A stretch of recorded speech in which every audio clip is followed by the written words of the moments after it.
Salut les amoureux et amoureuses de foot, pour débuter cette revue de presse, The Sun rapporte que le furieux Erik ten Hag veut que Cristiano Ronaldo quitte Manchester United après l'avoir chassé de manière sensationnelle de son équipe, la légende de Manchester United ayant presque certainement joué son dernier match pour le club. Crystal Palace envisage un déménagement en janvier pour l'attaquant de Blackburn, Ben Brereton Diaz. De même, les représentants de Hakim Ziyech auraient eu des entretiens avec l'AC Milan au sujet d'un changement en janvier. İlkay Gündoğan est une cible de choc pour le club turc de Galatasaray, le milieu de terrain international allemand ayant moins d'un an sur son contrat avec Manchester City. Daily Mirror explique que selon de nouvelles informations, Manchester United pourrait être prêt à laisser Cristiano Ronaldo quitter le club pour rien.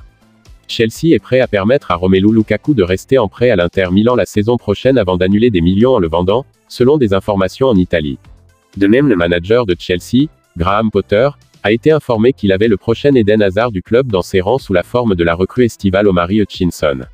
Selon The Athletic, Manchester City parlera à ses fans des champs liés à la catastrophe de Hillsborough avant leur prochain match contre Liverpool. L'ancien entraîneur adjoint de Manchester United, Mike Phelan, a déclaré qu'il n'avait jamais ressenti de pression de la part du club pour sélectionner Cristiano Ronaldo pendant son séjour à Old Trafford. Daily Mail évoque que Darwin Núñez de Liverpool est devenu le joueur le plus rapide de l'histoire de la Premier League en atteignant 23,61 miles par heure lors de sa victoire contre West Ham, devançant le précédent record de Kyle Walker de 23,48 miles par heure. Le spécialiste de la gouvernance sportive Tony Simpson, qui a dirigé la nomination du premier directeur général noir de la PFA, est au centre des plans du gouvernement visant à établir un régulateur indépendant du football.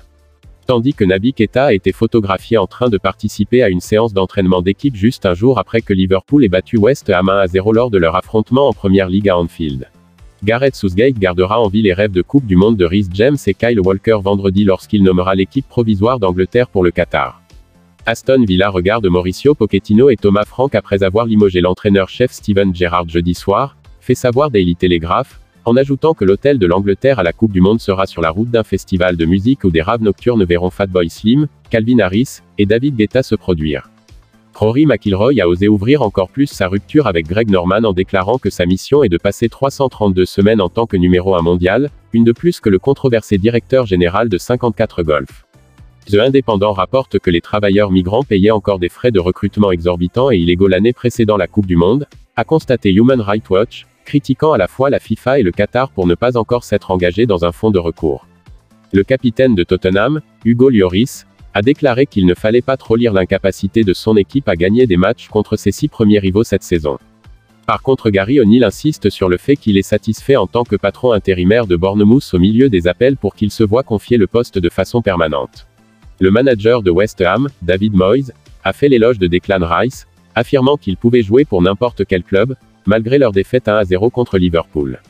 Cristiano Ronaldo risque une amende de plus de 1 million d'euros alors que le patron de Manchester United, Erik ten Hag, devient dur avec sa star boudeuse, explique Daily Star, en précisant que la police anti-émeute a été forcée d'intervenir après la victoire d'Arsenal en Ligue Europa contre le PSV aux Émirats alors que les supporters à l'extérieur ont arraché des sièges et lancé une fusée éclairante sur les supporters locaux. West Ham espère que 2 semaines de repos suffiront à Lucas Paquetá pour se remettre de la blessure à l'épaule qui a menacé les chances de l'international brésilien d'aller à la Coupe du Monde, évoque The Guardian. Daily Record fait savoir que le Maccabi Tel Aviv serait désespéré de prolonger le contrat du prodige Oscar Gluck au club au milieu des inquiétudes concernant un transfert à prix réduit au Celtic. L'ancien défenseur des Rangers Calvin Bassey aurait été recherché par les dirigeants de la Première Ligue anglaise, Arsenal, avant son transfert estival à l'Ajax.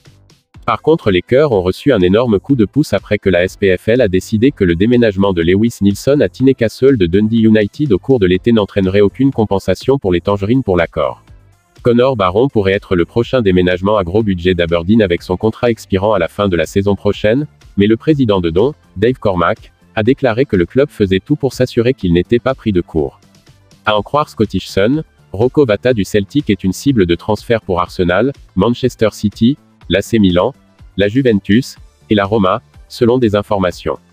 Et pour terminer cette revue de presse, The Times rapporte que Red Bull fait face à une sanction financière et sportive après que la FIA a constaté qu'ils avaient dépassé le plafond budgétaire de l'année dernière, avec une résolution attendue ce week-end.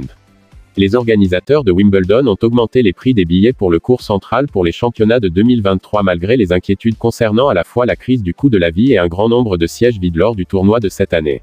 De même, Premiership Rugby fera une deuxième tentative pour réorganiser le calendrier des matchs vendredi, Après que les clubs n'ont pas réussi à s'entendre sur la manière de gérer l'absence des WASPS et des Worcester Warriors.